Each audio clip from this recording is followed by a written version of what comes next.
বাংলাদেশ জুড়ে ঝড়ের মতো বইছে ছাত্র আন্দোলন। সরকারি চাকরিতে কোটা সংস্কারের দাবিতে রাস্তায় নেমেছে লাখ লাখ শিক্ষার্থী। এখনো পর্যন্ত বিভিন্ন সংবাদ মাধ্যমের তথ্য অনুযায়ী আন্দোলনে নিহতের সংখ্যা ১৫০ জনের মতো। এই আন্দোলনের ফলে সারা দেশে ব্যাপক সম্পত্তির ক্ষয়ক্ষতি হয়েছে। যানবাহন, দোকানপাট, সরকারি ভবন এবং শিক্ষা প্রতিষ্ঠানগুলি আগুনে পুড়িয়ে দেওয়া হয়েছে। আন্দোলনের ফলে বাংলাদেশের অর্থনীতিতে ব্যাপক ক্ষতি হয়েছে। ব্যবসা প্রতিষ্ঠান বন্ধ হয়ে গেছে এবং পর্যটন শিল্প ক্ষতিগ্রস্ত হয়েছে। আন্দোলনে শত শত মানুষ আহত হয়েছেন, যাদের মধ্যে অনেকেই গুরুতরভাবে আহত। হাজার হাজার বিক্ষোভকারীকে গ্রেপ্তার করা হয়েছে। আন্দোলনটি এত তীব্র হয়ে উঠেছে যে বাংলাদেশ সরকার ইন্টারনেট বন্ধ, কারফিউ জারি, বিভিন্ন শিক্ষা প্রতিষ্ঠান বন্ধ রেখে আন্দোলনকে দমিয়ে রাখার চেষ্টা করছে। আন্দোলনকারীদের গ্রেপ্তার, মামলা এবং হামলা চালিয়ে তাদের ভীত সন্ত্রস্ত করা হচ্ছে। কি চান আন্দোলনকারীরা? কতদিন ধরে চলছে এই অস্থিরতা? এই ভিডিওতে আমরা আলোচনা করব কিভাবে এবং কেন শুরু হলো এই আন্দোলন। কোটা সংস্কারের দাবি কেন? ছাত্রদের প্রধান দাবিগুলো কি কি? সরকারের পক্ষ থেকে কি পদক্ষেপ নেওয়া হয়েছে? কতজন নিহত ও আহত? আইন শৃঙ্খলা কেমন এবং এই আন্দোলনের সম্ভাব্য পরিণতি কি? কিভাবে সমাধান হতে পারে এই সংকট? আমরা এই সমস্ত কিছুর উত্তর জানতে চলেছি আজকের ভিডিওতে।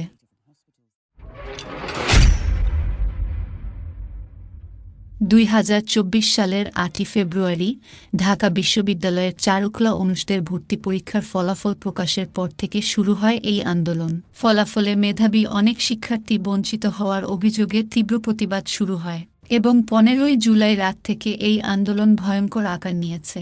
এরপর দ্রুতই সারা দেশে ছড়িয়ে পড়ে এই বিক্ষোভ। আসলে আন্দোলনকারীদের দাবি কি? আন্দোলনকারী ছাত্রদের দাবির মধ্যে তাদের প্রধান দাবি হচ্ছে কোটা সংস্কারের দাবি। কিন্তু এই কোটা সংস্কার বিষয়টি আসলে কি? কোটা কি তা নতুন করে বলার কিছু নেই। ব্রিটিশ সরকার যেমন ভারতের সরকারি চাকরিতে ভারতীয়দের জন্য কোটার ব্যবস্থা ছিল, বাংলাদেশেও স্বাধীনতার পর থেকেই কোটা চালু করা হয়েছিল। 1972 সালে সরকারি স্বায়ত্তশাসিত, আধা স্বায়ত্তশাসিত প্রতিষ্ঠান এবং বিভিন্ন কর্পোরেশন ও দফতরে প্রথম শ্রেণীর চাকরিতে নিয়োগের ক্ষেত্রে মাত্র 20% মেধা এবং বাকি 80% জেলার কোটা রাখা হয়েছিল। এই 80% কোটার মধ্যে 30% কোটা বরাদ্দ করা হয়েছিল মুক্তিযোদ্ধাদের জন্য এবং 10% মহিলাদের জন্য। 4 বছর পরেই কোটা বন্টনে বদল এনে মেধার ভিত্তিতে নিয়োগের পরিমাণ বাড়ানো হয় এবং মহিলাদের জন্য আলাদা কোটার ব্যবস্থা করা হয়। 40% বরাদ্দ করা হয় মেধার ভিত্তিতে নিয়োগের জন্য, আর 30% মুক্তিযোদ্ধাদের, 10% মহিলাদের, 10% যুদ্ধে ক্ষতিগ্রস্ত মহিলাদের এবং বাকি 10% জেলার জন্য বরাদ্দ করা হয়। 1985-তে বাংলাদেশের কোটা পদ্ধতিতে আরও বদল আসে। মেধার ভিত্তিতে নিয়োগের পরিমাণ আরও বাড়ানোর পাশাপাশি কোটায় অন্তর্ভুক্ত করা হয় ক্ষুদ্র নৃগোষ্ঠীর মানুষদের। প্রথম ও দ্বিতীয় শ্রেণীর পদে মেধাভিত্তিক কোটা রাখা হয় 45%, আর জেলাভিত্তিক কোটা রাখা হয় 55%।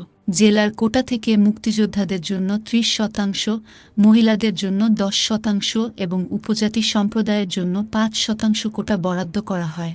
আবার 1997 এ সরকারি চাকরিতে মুক্তিযোদ্ধাদের সন্তানদেরও অন্তর্ভুক্ত করা হয়। মুক্তিযোদ্ধাদের জন্য যে 30% কোটা বরাদ্দ ছিল, তাতে উপযুক্ত মুক্তিযোদ্ধা প্রার্থী না পাওয়া গেলে মুক্তিযোদ্ধা বা শহীদ মুক্তিযোদ্ধাদের ছেলেমেয়েরা সংশ্লিষ্ট কোটায় সুযোগ পাবেন বলে সিদ্ধান্ত নেওয়া হয়।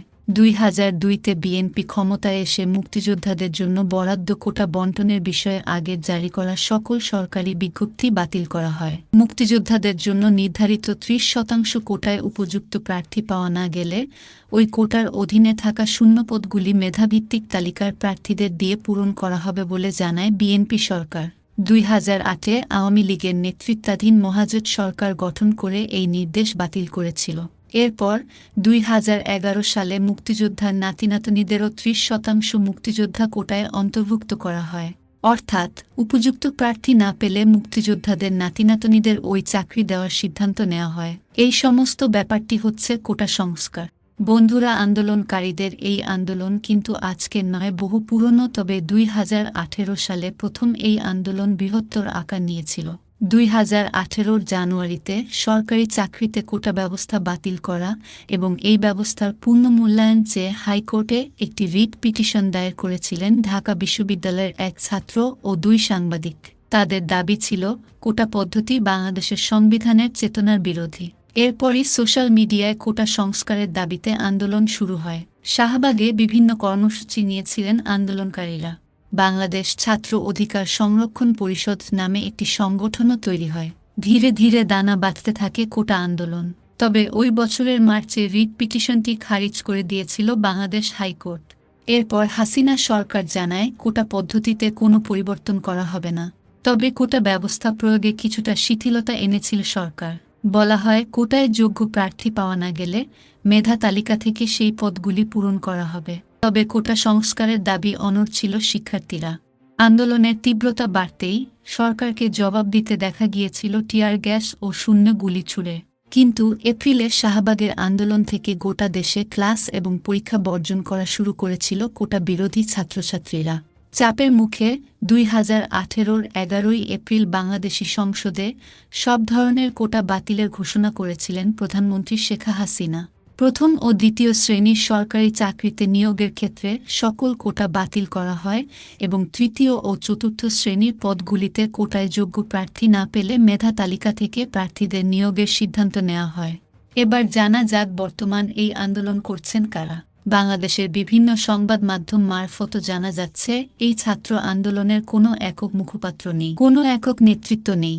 দেশব্যাপী এই আন্দোলন সংগঠিত করতে 65 সদস্যের এক সমন্বয় কমিটি গঠন করা হয়েছে।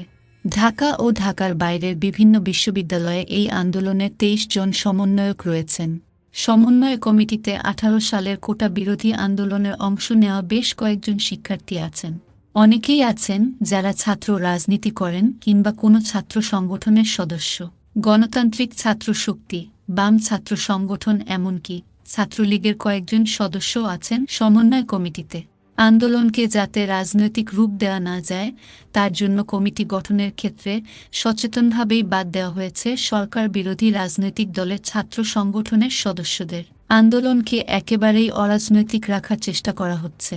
যে কোনো মতাদর্শের ছাত্রছাত্রীরাই আন্দোলনে অংশ নিতে পারে, তবে কেউ যাতে রাজনৈতিক স্বার্থে এই আন্দোলনকে ব্যবহার করতে না পারে সতর্ক থাকছেন আন্দোলনকারীরা।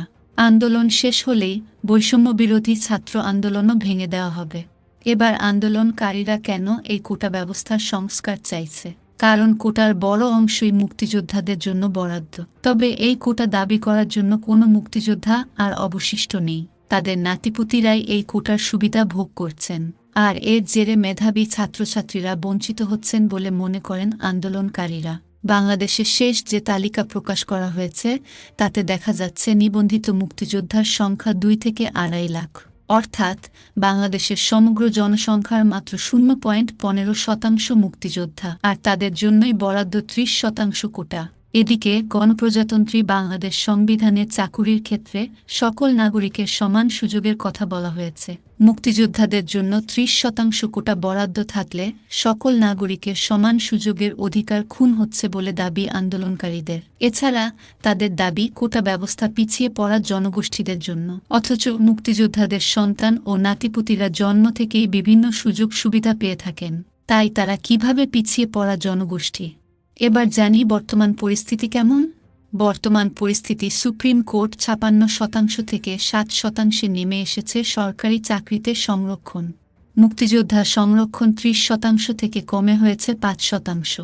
যদিও এর পরেও পরিস্থিতি স্বাভাবিক নয় রাজধানী ঢাকাসহ গোটা দেশে।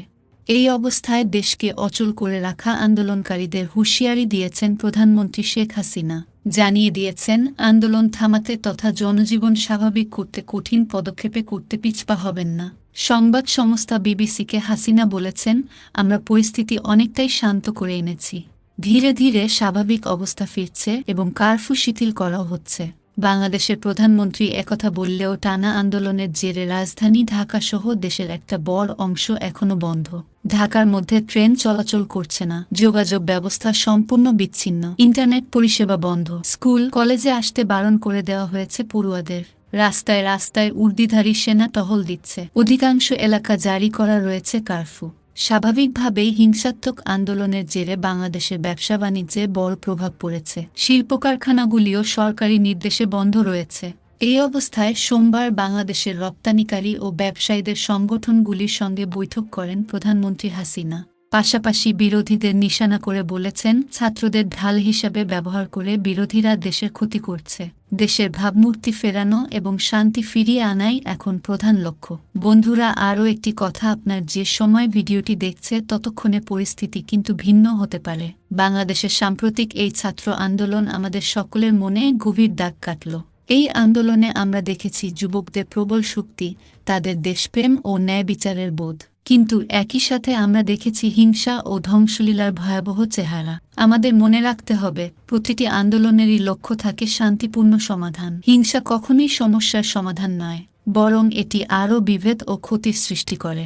আমরা আশা করি এই আন্দোলনের মাধ্যমে বাংলাদেশে একটি সুষ্ঠু ও ন্যায় বিচারমূলক সমাজ গঠনের পথ সুগম হবে, যেখানে প্রত্যেক নাগরিকের অধিকার নিরাপদ থাকবে এবং মেধা ও যোগ্যতাই হবে এগিয়ে যাওয়ার একমাত্র পদক্ষেপ। এই লক্ষ্য অর্জনে আমাদের সকলের ঐক্যবদ্ধভাবে কাজ করতে হবে।